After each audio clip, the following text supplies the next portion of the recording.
Welcome to the Intramural Sports Captains Meeting for the sport of flag football. Following the PowerPoint, you will be required to complete a quiz in order for your team to complete the pre-registration process. As a captain, it is your job to relay all information in this PowerPoint to your teammates. It is also your job to make sure that all the participants are responsible for the rules and the intramural sports policies posted on IM Leagues on the left-hand side toolbar. Ignorance of the rules is not an excuse for their violation. The Office of Competitive Sports is located in room 1025 of the natatorium. Our office phone number is 608-262-8258. The Intramural Sports email is the best way to contact us at imsports@recsports.wisc.edu. The weather hotline number is 608-262-4756. Option number 4 will get you the cancellation information. All efforts will be made to announce cancellations by 3 p.m. on weekdays. Regular season games are only rescheduled in extreme circumstances. Playoff games that are canceled due to inclement weather will be rescheduled and most likely pushed to the following day, subsequently pushing all other games in the bracket back a day. Please check IM Leagues for schedule revisions. Cancellations. If your team is wishing to cancel a game, you or another co-captain must email the Intramural Sports administrative staff at imsports@recsports.wisc.edu by 12 p.m. the day of the contest with your name, your team name, the league of play, and the intent to cancel. Once a cancellation has been granted, the request cannot be overturned. Cancellations must be made by 12 p.m. the day of the contest, otherwise it will result in your team being charged a $25 default fee. Phone cancellations will no longer be accepted. What is a default? A default is when a team has less than the minimum number of required players, and that differs by sport, of a team have checked in with the supervisor at the scheduled location within 10 minutes of the scheduled time of the contest. The supervisor will then declare the contest a default. A default carries a $25 fee which can be paid online using your IM Leagues account. In order to participate in intramurals, you must have a valid recreational sports membership. So all fee-paying students are eligible to participate in intramural sports. Faculty and staff members must have a valid recreational sports membership, and they are eligible to participate as well. All participants must activate their account on IM Leagues prior to play. That is important when adding people to your roster, that they activate their IM Leagues account. Participants may only compete on one single-gender team and one co-rec team. Participants are not allowed to play on 2 single-gender teams or 2 co-rec teams. One of your jobs as captains is to be responsible and ensure the accuracy of your team's roster before the playoffs begin. Rosters may be viewed at any time on IM Leagues. Players that are added to the roster can be added at any time on IM Leagues or at the game site, provided they are eligible to play for that team and meet all other requirements. So as long as a team hasn't played on another team in that same division, they are able to go ahead and be added at that time. Any team that uses an ineligible player during the regular season will forfeit that game.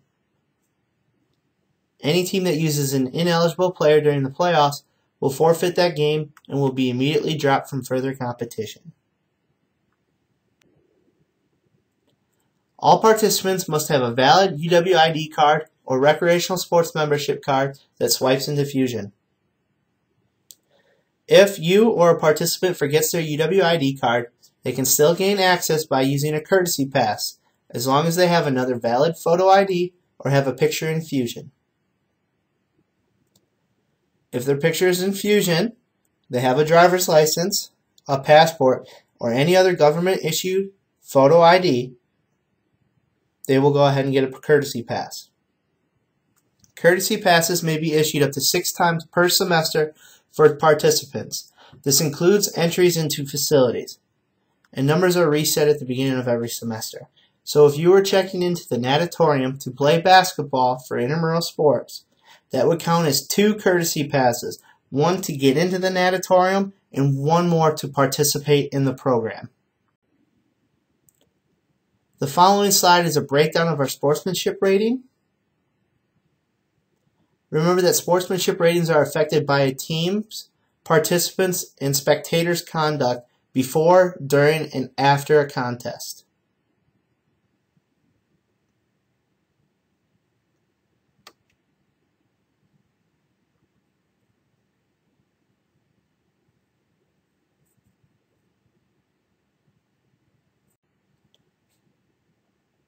All teams that achieve a 4.0 average or higher in sportsmanship rating and maintain that 4.0 average will make the playoffs as long as they have less than 2 forfeits, cancellations, defaults, or any combination of the aforementioned, and achieve a regular season of record of 500 or better. So you have to hit all 3 bullet points. Any team not given the opportunity to play 50% or more of their regularly scheduled games, games canceled due to rain, not including defaults and cancellations, will be placed into the playoffs.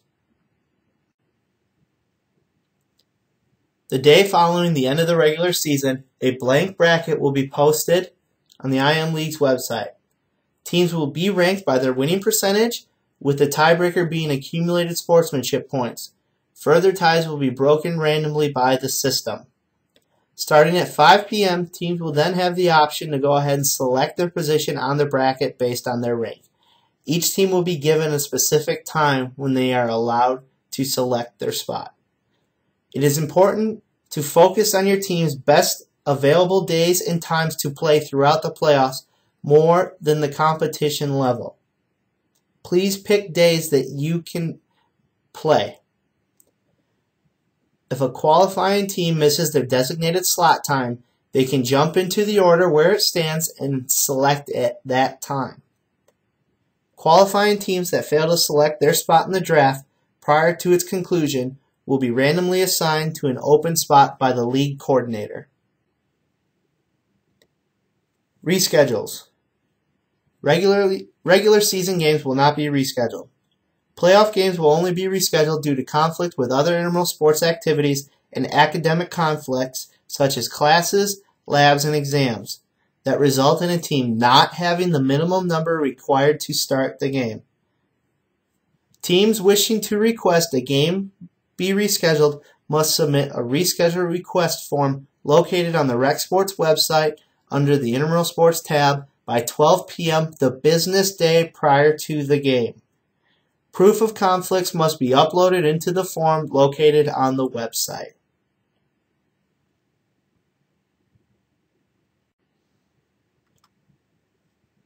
If a team feels an intramural sports staff member has enforced a rule or policy incorrectly, they must call a timeout immediately following the ruling in question. The intramural sports supervisor will then make a decision regarding the correct ruling and how to proceed. If that supervisor is unable to make a decision there on the spot, the game will be played under protest, and the intramural sports administrative staff will make a decision the following business day. Only rule interpretations and player eligibility can be protested. Note, the judgment of an official may never be protested. The competitive sports staff reserves the right to eject any individual, team, or spectator who interrupts the flow of a game in any manner.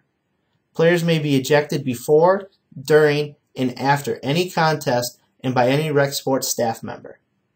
To regain eligibility, the ejected person must complete each of the following listed below. They must prepare a written statement detailing the events surrounding the incident. Included is an outline of the events surrounding the ejection, actions that led to the ejection, assurance that behavior like that will not occur again, suggestion for appropriate disciplinary action, and how the behavior will be avoided in the future. The statement should be then sent to the coordinator of competitive sports. You should also schedule an appointment to meet with a coordinator of competitive sports.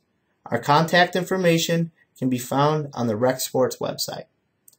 Please check out the Intramural Sports Handbook for further information regarding ejections and reinstatement. What's new? There are a lot of rule changes throughout specific sports. Please make sure you read through all of the rules carefully and relay them to your team before play. In co-rec now, the differential between male and female participants can be no more than 2. In previous years, that difference could be only 1. By relaxing the requirement, teams should be able to go ahead and participate in more games, in games that they normally would have defaulted in the past. An example being in a 6-on-6 indoor volleyball game, you needed 3 males and 3 females to go ahead and participate. Well, if you only had 1 female to play, this year you would be able to play. You would have to play 4-on-6, and there would be 3 males on the court and 1 female. For a complete listing of all co-rec differences, please make sure you check out the individual rules posted on IM Leagues. Starting this fall, the Intramural Sports Program will be recognizing 1 outstanding participant both fall and spring semester with the Dr. Walter A. Wittich Family Fund. The scholarship, which is $400 and can be used to cover whatever school expenses a student wishes, will be awarded to the intramural sports participant that shows a high degree of merit in the intramural sports program, specifically in the areas of participation, leadership, sportsmanship, and a growing appreciation of the lifelong value of physical activity. Any student who has participated in an intramural sport during the semester of the award is eligible to apply. Students should submit an application highlighting participation in intramural sports while at UW-Madison, the leadership shown both in sport and on campus, examples of sportsmanship, and how involvement in the intramural sports program has influenced lifelong healthy physical activity habits. Dr. Wittich established this scholarship in 1998 in memory of his grandfather, George Wittich, and his father, Walter J. Wittich, whom both gave lifelong professional support to the development and organization of recreation intramural sports programs in Wisconsin and elsewhere. Participants should complete an application online detailing how they meet the requirements for the fund and submit before December 1st. Applications will be reviewed and the recipient will be contacted by December 12th.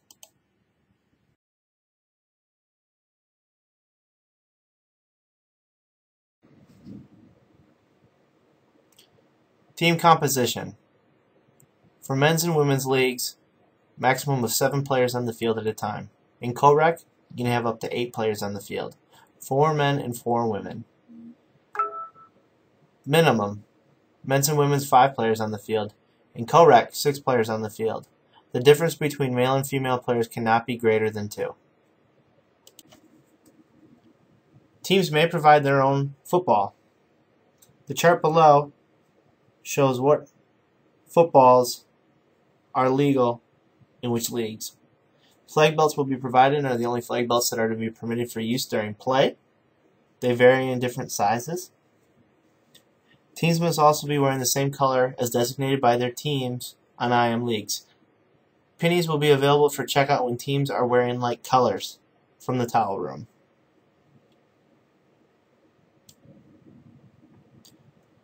A player must wear pants or shorts that do not have pockets, zippers, belt loops, etc. Spandex and compression shorts and leggings are considered legal attire. Underwear is not.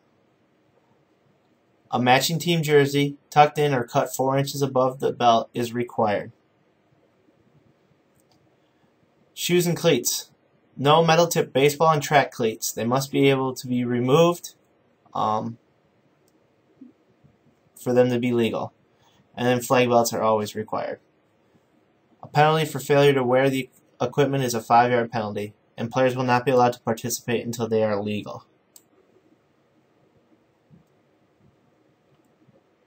The bullets on this slide indicate all other illegal equipment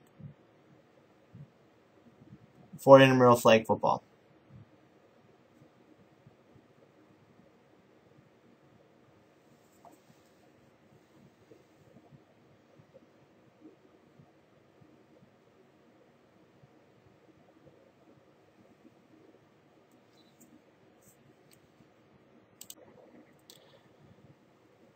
Timing.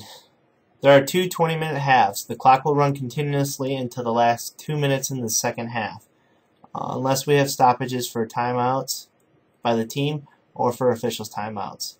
Each team will receive 2 timeouts per half, and the clock will stop for a 2-minute warning to both benches at 2 minutes remaining in the second half. The ball may be handed in any direction at any time to any player. A fumble which strikes the ground is dead and belongs to the fumbling team at the spot where it struck the ground. The runner is down when an opponent removes his or her flag belt. If his or her flag belt is already off, the runner is down when an opponent delivers a one-hand tag between the runner's shoulders and knees. A runner is also down when any part of his or her body other than a hand or foot touches the ground. A runner is considered down when he or she steps out of bounds while in possession of the ball, and then a runner may not guard their flags by using their hands, arms, or the ball to deny the opportunity for an opponent to pull or remove their flag belt. That is a flag guarding penalty. Only the team which snapped the ball is permitted to throw a legal forward pass. The offensive team is permitted to throw one forward pass during a down provided the pass is thrown behind the offensive team's scrimmage line and is thrown before a change of possession. All players are eligible in flag football.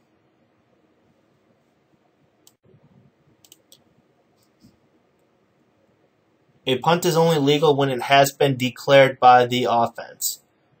The offensive team must still meet the minimum line requirements, and neither team may cross their line of scrimmage until the ball is kicked. If an untouched punt strikes the ground, it remains live until Team K downs the ball or Team R recovers and advances it. Once a punt is touched, it is dead when it next strikes the ground and belongs to R. There are no fair catches. Touchdowns are worth 6 points in a men's and women's game, 6 points in a co-rec game if a male throws to a male, and a male crosses the end zone line, 9 points in a co-rec game if a female throws a touchdown pass or runs the ball into the end zone. After a touchdown, the scoring team may elect to try for 1, 2, or 3 points. At the 3-yard line is the 1-point try. At the 10-yard line, it's the 2-point try. And at the 20-yard line is the 3-point try. If the defense gains possession during the try, the ball is dead and the try is over. Following a try, the opponent of the team which scored the touchdown will get the ball at their 14-yard line. A 2-point safety occurs when the team in possession of the ball is down in their own end zone or commits a foul in their own end zone, and it is accepted. Screen blocking, that is legally obstructing an opponent without using any part of the body to initiate contact with him or her.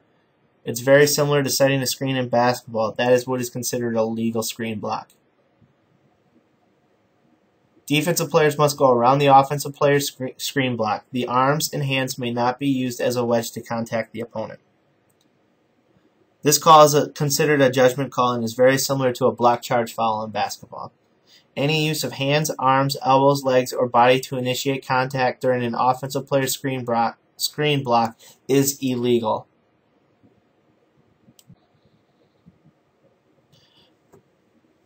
Co-recreational differences. An offensive male runner may not run the ball through the offensive team's scrimmage line.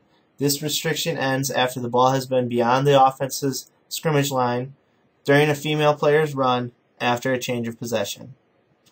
Open and closed plays. In an open play, any player can throw or catch a legally passed ball. In a closed play, a female player must either throw or catch a legal forward pass for positive yardage to open the next play. There may not be 2 consecutive male-to-male completions. That is a penalty. A play does not become open when a female runs for positive yardage either. If a female passer completes a pass to a male player behind the line and he runs through the offensive scrimmage line, it is an illegal forward pass. 5-yard penalty from the point of infraction, also a loss of down. Go online and check out the rules posted on IM Leagues for a complete listing of all penalties in their following yardages.